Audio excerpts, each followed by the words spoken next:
Um, what do you think? I'm thinking this one may go to everybody.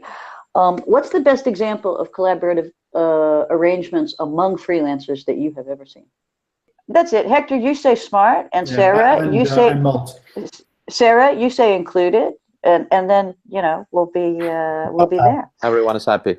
And TopTal, yeah, TopTal's pretty good as well.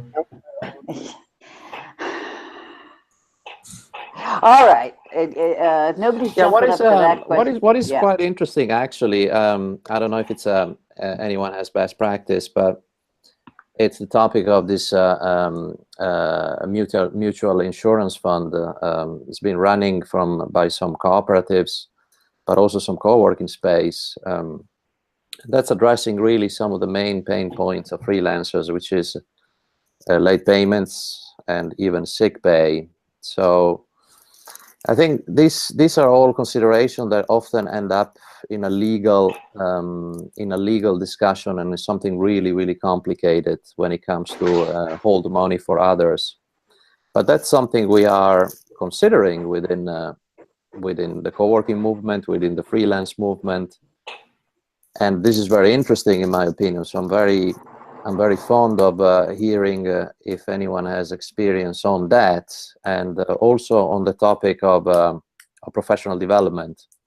So the lifelong learning of freelancers, the upskilling of freelancers, whether there are any best practice in collaboration that bring about those results.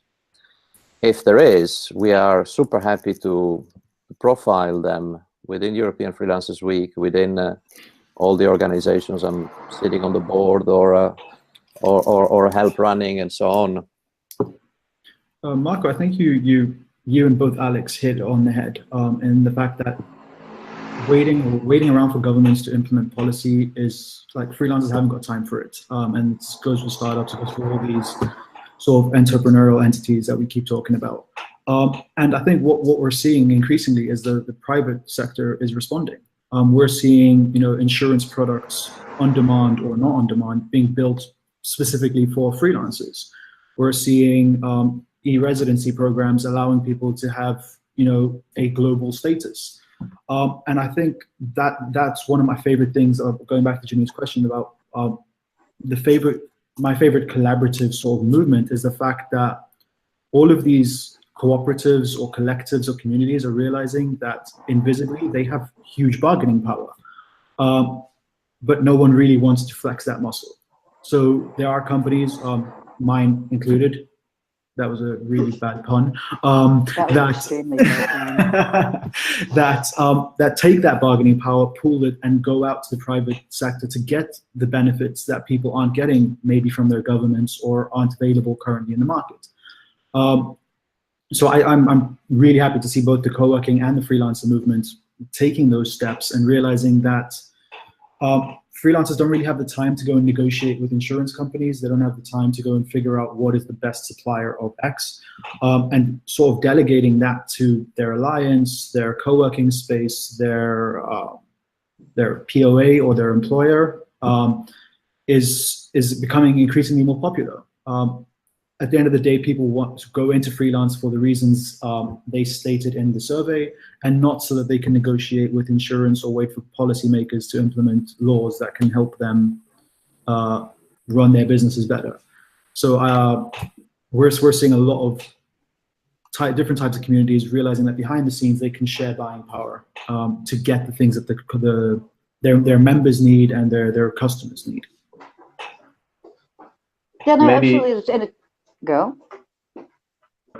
So I just wanted to throw in an example. I think that's exactly what has just been said is our experience is that drivers have told us that with regards to social protection, they have seen a lot of private options being available out there, but none of them actually being tailored towards them. Because again, the assumption was in the insurance sector that independent workers are normally very high-skilled workers, and therefore the options that were available were quite expensive in terms of the monthly amount that you have to pay.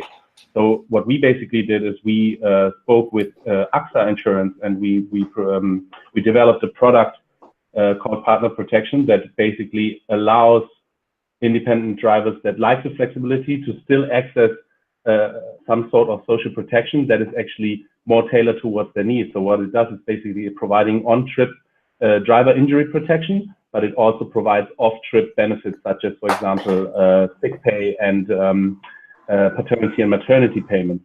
So this is just the start, and I think this is where you see a lot of interesting initiatives happening in the private sector. But obviously, again, the issues are bigger because we're talking about a bigger problem being the access to social safety net. So I think the private sector can do a lot, and I think freelancers, independent workers can point towards where the gaps are. But I think the big gaps that need to be filled by policymakers. But obviously, the private sector can take some steps.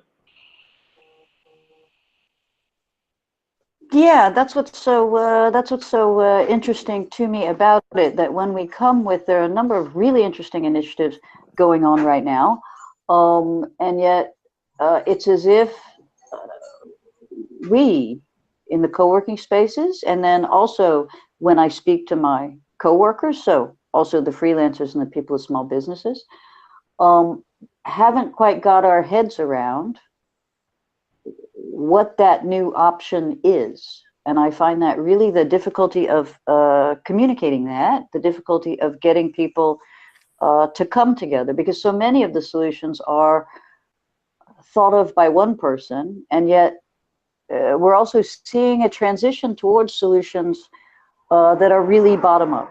And Sarah.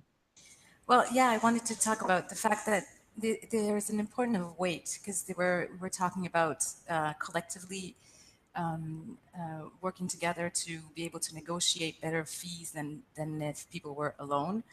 And the experience of SMART is that it's true. We've been able to negotiate an insurance that is not only for accident at work, but is also applicable for a whole year for our members once they have one contract with us, because we know that freelancers are sometimes working, but they're not paid. That's not considered as work accident. So we needed to have an insurance that was adapted to these workers. But that takes a lot of negotiations. And if we were able to negotiate that, it's because we were talking about thousands of workers. And the fact that it's included kind of in the fee, the SMART fee, it makes it that they don't even see that they're paying it. It's part of the package. And we, as being representing thousands of workers, well, we were able to organize that. And so there are some partnerships that you can do when you represent a lot of people.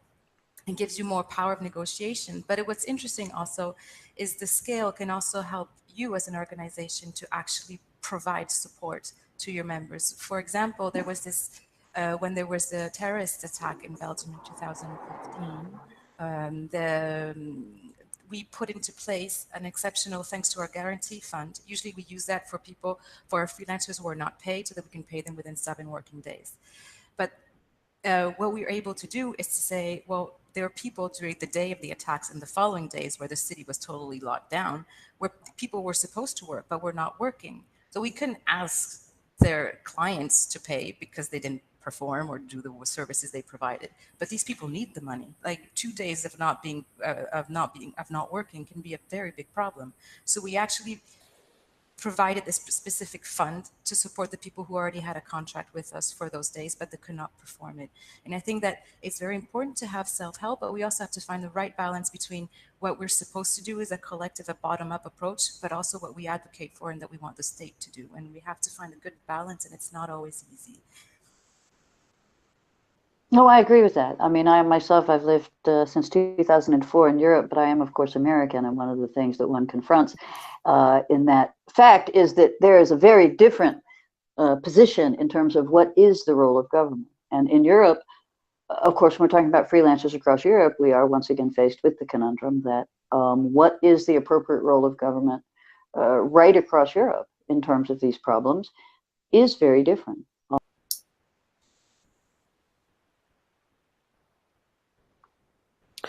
Yeah,